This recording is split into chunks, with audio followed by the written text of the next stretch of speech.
Joe Swift has just got here. Yeah, I've been commandeered.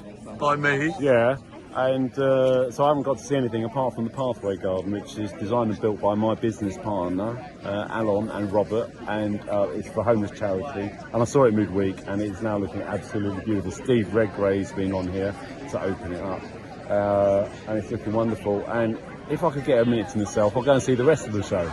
Are you sure? Am I going to let you? Yeah, you are going to let me. Joe, it's really nice to catch Lovely up with you. And I hear you're off on holiday as well? Yeah, I'm going off on holiday this afternoon. Yeah.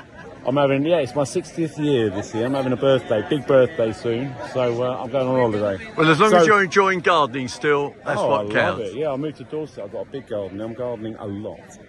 Catch up with you soon. Perhaps an interview even. Maybe one day.